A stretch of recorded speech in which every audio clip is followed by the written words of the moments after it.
د پښتو ټلویزیون درنو لیدونکو السلام علیکم. زموږ د دې مهال خبري ټولګې ته ښه راغلاست.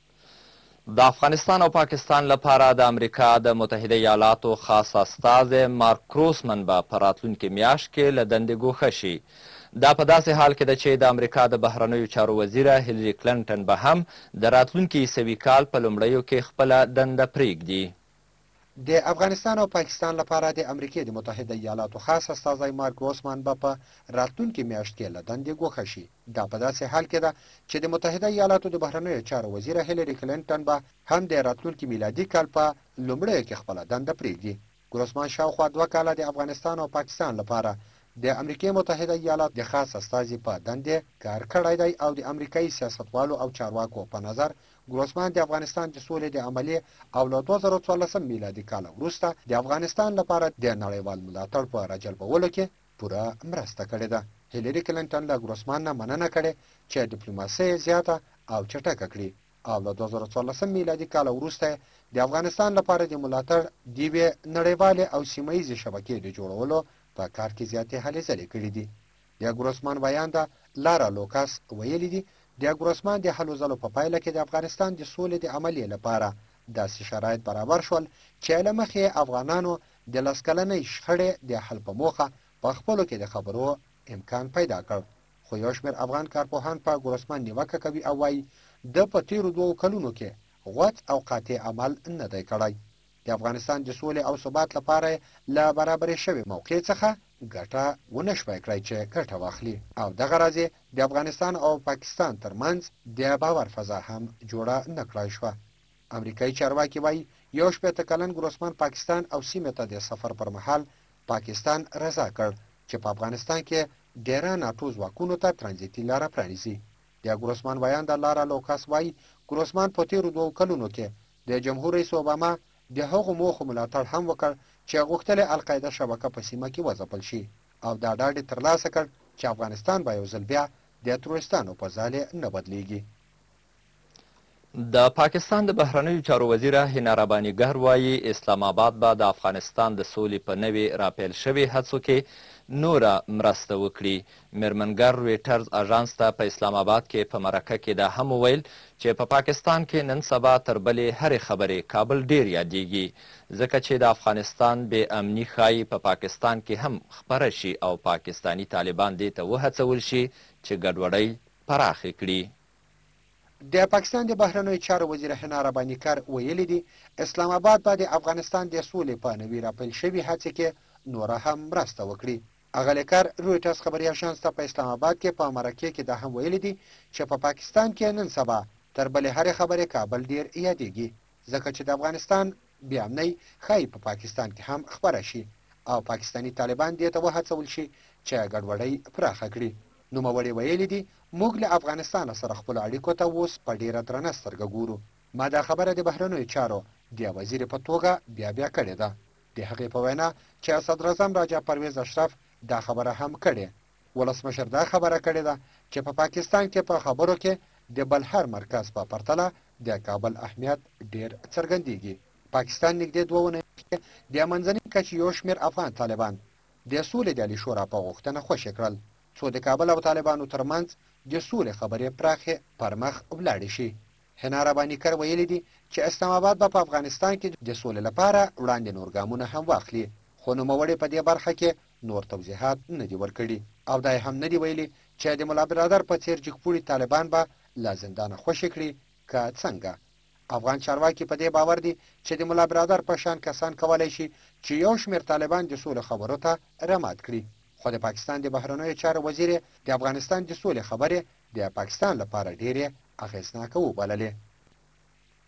نوموړي ویلي دي په افغانستان کې سوله او پخلاینه ډېره اړینه موضوع ده ځکه چې افغانستان ته ثبات دا د افغانستان په راتلونکي اغېز کوي نو موږ په هیڅ ډول دې ته برسېرن نه ګورو او د همدې لپاره دا ډېره اړینه ده چې موږ له تیرو 2 میاشتو او یا له 2 کلونو دا زده کړو چې د هسې خبرو پر ځای په کار د عملاً څه ترلاسه کړو. کابل او واشنګټن پر اسلام آباد شک لري او د پاکستان د څار مرکزي اداره تورنوي چې د طالبانو مرسته کوي خو اسلام آباد دا تورونه ردوي.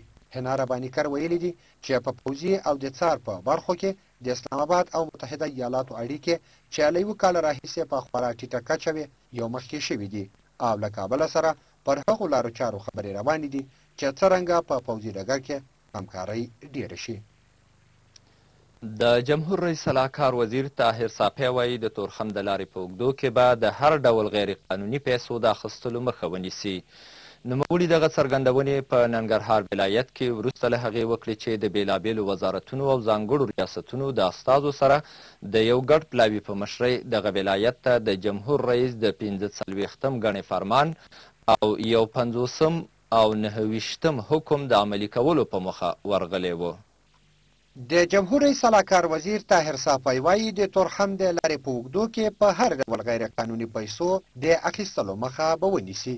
نوموړي دغه څرګندونې په ننګرهار ولایت کې وروسته له هغې وکړې چې د بېلابېلو وزارتونو او ځانګړو ریاستونو د استازو سره د یوه ګډ پلاوي په مشرۍ دغه ولایت ته د جمهور رئیس د 45مې ګڼې فرمان د 51 او 29 حکم د عملي کولو په موخه ورغلی و. په همدې حال کې د ننګرهار د ولایتي شورا یو شمېر غړي د افغان حکومت له دغه کړنې څخه خوښ دي، خو غوښتنه دا کوي چې یوازې په غیر قانوني ډول د پیسو بندېدلو باندې باید بسنه ونه شي. باید هغه کسانو سره حساب وشي کوم چې تر دې دمه یې د لارو په اوږدو کې په غیر قانوني توګه پیسې اخیستې دي. د جمهور رئیس سلاکار وزیر حاجي طاهر صافی وایي د دوی د سفرونو موخه د لویو لارو په اوږدو کې د غیر قانوني موانعو مخنیوی دی. نوموړی وایي له دې وروسته به د تورخم د لارې په اوږدو کې د هر ډول غیر قانوني پیسو د اخیستلو مخه ونیسي. یاد وزیر په خپلو خبرو کې زیاته کړې تر دې وړاندې لغمان او کونړ ولایتونو ته هم تللی و چې د لارو په اوږدو کې یو شمېر غیر قانوني موانع له منځه وړي او یو شمېر هغه کسان یې څارنوالۍ ته هم ورپېژندلي کوم چې د لارې په اوږدو کې موانع رامنځته کړې وې. د دغه پلاوي سره د سوداګرۍ خونې استازی جمعه خان هم ملګری و. هغه وایي تر دې وړاندې د تورخم د لارې په اوږدو کې د ښاروالۍ د تګ راتګ بیا رغونې او تلې په نوم په غیر قانوني توګه پیسې اخیستل کېدې چې د یاد فرمان او حکم پر بنسټ په دغو پیسو بندیز لګېدلی او دوی د همدې د مخنیوي په موخه دغه ولایت ته راغلي دي.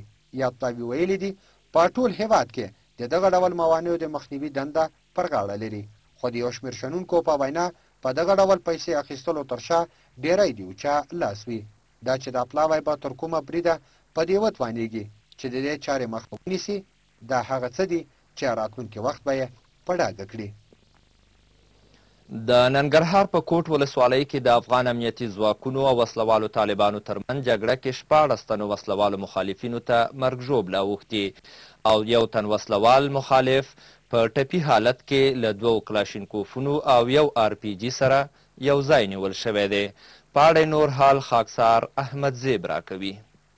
په ننګرهار کې د امنیتي ارګانونو د ګډې همغږۍ مرکز OCCP مشر ډګروال ملک وویل تېره ورځ وسلوالو مخالفینو هوډ درلودو چې د کوټ ولسوالۍ پر مقام برید وکړي، دولتي مامورین ووژني او یا هم له ځان سره یوسي او هم په سیمه کې بزګران د کوکنارو کرکلې ته وهڅوي. خو د ننګرهار ګډو ځواکونو د وسلوالو مخالفینو دغه پلان شنډ کړ او ورسره په جګړه کې 6 تنه وسلوال مخالفین شول، 10 تنه ټپیان کړل او یو تن مخالف په ټپي حالات کې د یو مل راکټ او 2 مل کلاشینکوف سره ژوندی نیولې دي او 3 جسدونه په سیمه کې پاتې وو.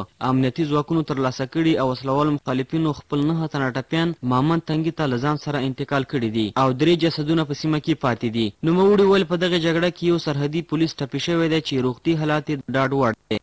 ویل سلاکار وزیر او د ننګرهار والي ګل اغا شریف په مستقیمه رهبرۍ ترسره شوي چې پکې د ننګرهار امنیت قومندان مل پاسوال عبدالله ستانکزي، د ملي اردو د 4مې لواء منصوبینو او سرتیرو، د سرحدي لواء رئیس ارکان سمنوال محمد ایوب حسین خیل، سرحدي ځواکونو د واکمنې شوتي منصوبینو سرتیرو، د ملي امنیت رئیس جنرال ګلنبي وردګ او ځواکونو او OCCP کتې سرتیرو برخه لرله. ده وویل وسلوال طالبان د هسکې مینې سپینغر ولسوالۍ مامن تنګي او کوټ ولسوالۍ څخه راغلي وو چې د سیپۍ صاحبانو لغرجو خورګي بانډوک سیمو کې ورسره افغان ځواکونو نښته پیل کړه. ډګروال ملک وویل افغان ځواکونه په دې توانېدلي دي چې د مخالفینو دغه پلان شنډ کړي او په ګڼه شمېره کې ورته مرجوبله واړوي او له سیمې څخه تیښتې ته اډ کړي. تر دې وخته د دې عملیاتو په اړه وسلوالو مخالفینو رسنۍ ته څه نه دي ویلي. د یو بل خبر له مخې د ننګرهار په لالپورې ولسوالۍ کې د امنیتي ځواکونو او وسلوالو مخالفینو ترمنځ په نښته کې 10 تنو وسلوالو مخالفینو ته مرګ ژوبله اوښتې ده. بیا هم د خاکسار احمد زیب ریپورټ.